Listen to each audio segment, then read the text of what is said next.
नमस्कार दोस्तों, आपका अपने चैनल मॉर्निंग जी के द स्टडी प्लेटफॉर्म में आपका स्वागत है। आप देख रहे हैं मॉर्निंग जी की ऑब्जेक्टिव क्लास 142, जिसमें हमने भारतीय संविधान के भाग को कवर किया है। इस विषय से जुड़े महत्वपूर्ण वस्तुनिष्ठ प्रश्नों को आप आसानी से याद कर सकते हैं। तो चलिए शुरू करते हैं।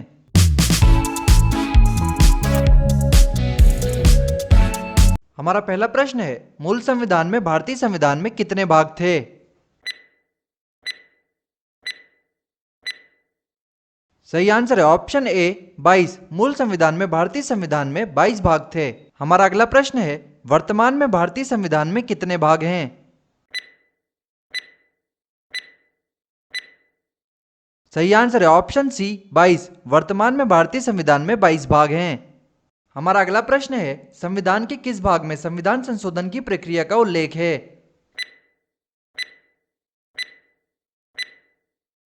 सही आंसर है ऑप्शन सी भाग 20। संविधान के भाग 20 में संविधान संशोधन की प्रक्रिया का उल्लेख है। हमारा अगला प्रश्न है, संविधान के किस भाग में पंचायती राज व्यवस्था संबंधी प्रावधान दिए गए हैं?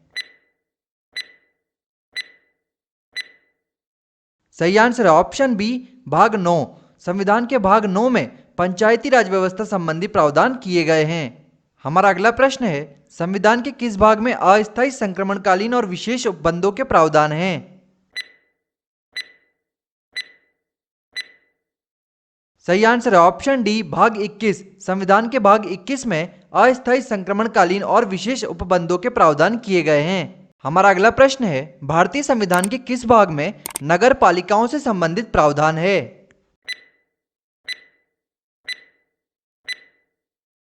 सही आंसर है ऑप्शन ए भाग 9 का।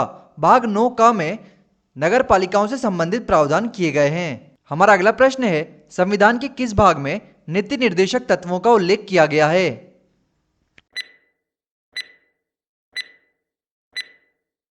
सही आंसर है ऑप्शन बी भाग 4।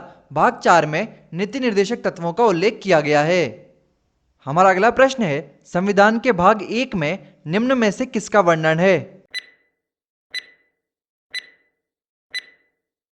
सही आंसर है ऑप्शन बी संघ और उसका राज्य क्षेत्र। संविधान के भाग 1 में संघ और उसके राज्य क्षेत्र का वर्णन किया गया है। हमारा अगला प्रश्न है, संविधान के किस भाग में मौलिक अधिकार का उल्लेख मिलता है?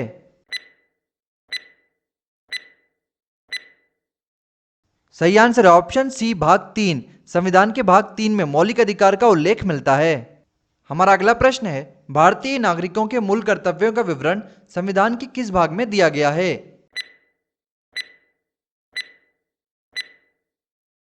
सही आंसर है ऑप्शन ए भाग 4 का। भारतीय नागरिकों के मूल कर्तव्यों का विवरण संविधान के भाग 4 का में दिया गया है। हमारा अगला प्रश्न है, संघीय कार्यपालिका की व्याख्या संविधान के किस भाग में की गई है?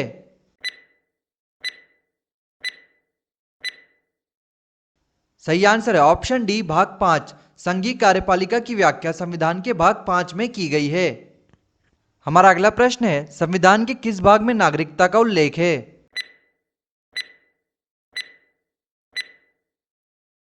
सही आंसर है ऑप्शन डी भाग 2। संविधान के भाग 2 में नागरिकता का उल्लेख है। हमारा अगला प्रश्न है, संविधान के किस भाग में राज्य क्षेत्र से संबंधित प्रावधान है?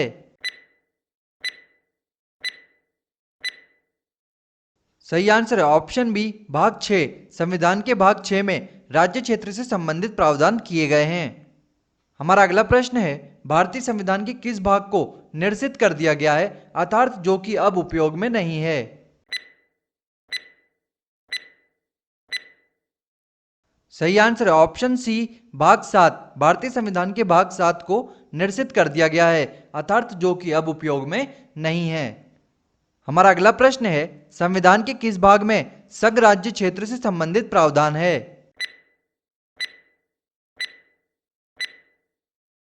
सही आंसर है ऑप्शन ए भाग 8। संविधान के भाग 8 में संघ राज्य क्षेत्र से संबंधित प्रावधान है। हमारा अगला प्रश्न है, सहकारी समितियों का उल्लेख संविधान के किस भाग में है?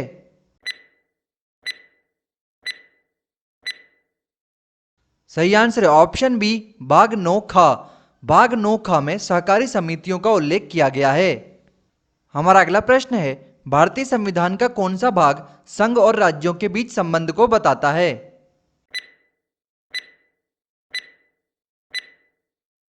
सही आंसर है ऑप्शन बी भाग 11। भारतीय संविधान का भाग 11 संघ और राज्यों के बीच संबंध को बताता है। हमारा अगला प्रश्न है, संविधान के किस भाग में निर्वाचन से संबंधित प्रावधान है? सही आंसर है ऑप्शन सी, भाग 15। संविधान के भाग 15 में निर्वाचन से संबंधित प्रावधान किए गए हैं। हमारा अगला प्रश्न है, संविधान के किस भाग में राजभाषा का उल्लेख है?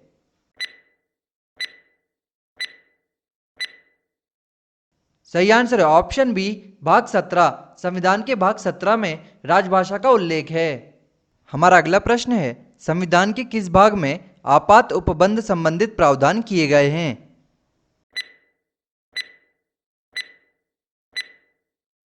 सही आंसर है ऑप्शन ए, भाग 18। संविधान के भाग 18 में आपात उपबंध संबंधित प्रावधान किए गए हैं।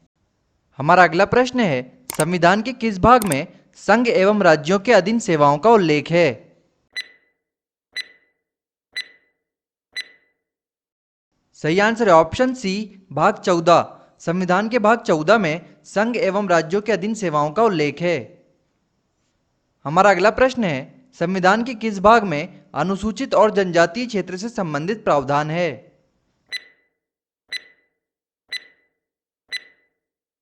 सही आंसर है ऑप्शन सी, भाग 10। संविधान के भाग 10 में अनुसूचित और जनजातीय क्षेत्र से संबंधित प्रावधान है। हमारा अगला प्रश्न है, भारतीय संविधान के भाग 12 में उल्लेख है। सही आंसर है ऑप्शन बी, वित्त, संपत्ति, संविदाएं और वाद का। भारतीय संविधान के भाग 12 में वित्त, संपत्ति, संविदाएं और वाद का उल्लेख है। हमारा अगला प्रश्न है, भारतीय संविधान के भाग 19 में उल्लेख है।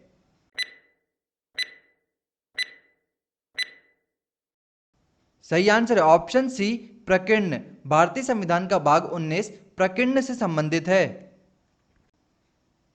हमारा अगला प्रश्न है, निम्न में से कौन सा कथन सत्य है?